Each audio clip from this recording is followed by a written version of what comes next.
September of last year. Now, one of those, isn't it, is the whole issue of where will this new Consumer Protection Agency be? Will it be an independent agency, or will it be inside the Federal Reserve, which the Senate bill has it inside the Federal Reserve, or overseen by the Federal Reserve, and the House version has it as an independent agency? The financial markets and the banks do not want to see the Federal Reserve be disempowered relative to Congress. They're much happier working with the Federal Reserve, and most people believe that the central bank independence we have in the United States is important to the financial markets, financial firms, and our system as it's been at least for the last 30 years. The House bill was much more disempowering to the Federal Reserve and empowering to Congress. The Senate version, which was supported, including the provisions supported by the administration, make the Federal Reserve much more powerful, not enormously more accountable, and are therefore much more favored by financial economists along central bank independence lines and by the large banking institutions, without a doubt.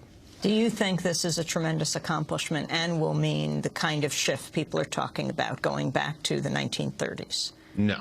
I do think that it does move the ball forward. There are some very good provisions in here. There are some provisions in here that I think are more or less for show and slightly meaningless. And I think you always have the problem with legislation that we famously discuss with generals, that they're always fighting the last war. And what you have in here is a combination of cherry-picking things, some of which I don't think are the actual cause of the problems from 2008, some of which I do, but also kind of fighting the last war, and the next war will always be different. And I do think that we need to be honest that mostly the financial markets expressed the degree of the imbalances and the structural problems in our economy. They didn't create them, and they aren't solely responsible for them.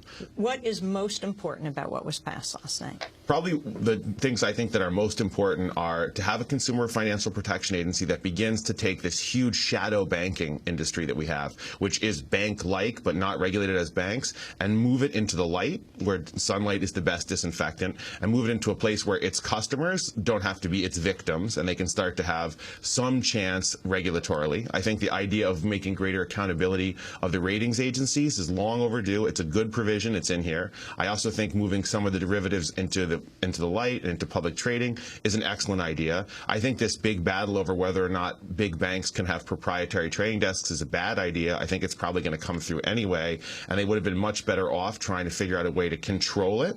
And some of the things that are being sold as sweeping attacks on the banks are actually just removing the emergency provisions they never had before in American history until 2008, and they've enjoyed for only 2 years or less, and we're going to get rid of those, which probably is a good idea because they don't seem to need the help anymore. But selling this as a sea change where everything is different tomorrow morning strikes me as somewhere between disingenuous and a little bit of a dog and pony show. Well, you say that you don't think it was a good idea or is a good idea to try to separate out the proprietary trading of banks from their regular banking business. But isn't that part of what many people are concerned about, that the banks are in essence gambling with the money of their depositors? And how would you see it reformed any other way? No, I do think they should be firewalled, okay? So I do think you should have a very strong firewall, and I do think that if you have a big proprietary trading desk and you're a trading operation, you should not get access to all the special perks that banks get because you're not a bank,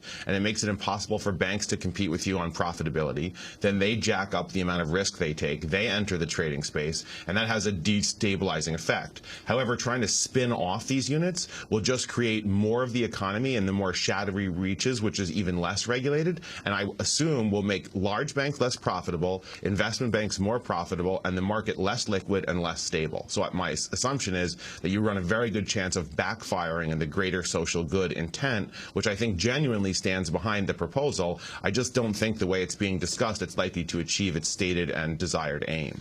One of the other aspects of the regulation apparently is that private equity funds for the first time will have to be registered. Along with hedge funds. And hedge funds as well, this whole shadow world, this whole new finance, they're taking over so many publicly traded companies now, these private equity firms. What is the significance of this? I think that the intimacy of some relationships between large banks and investment banks, hedge funds, and private equity groups is going to come in for much greater scrutiny and is simply going to be less going forward.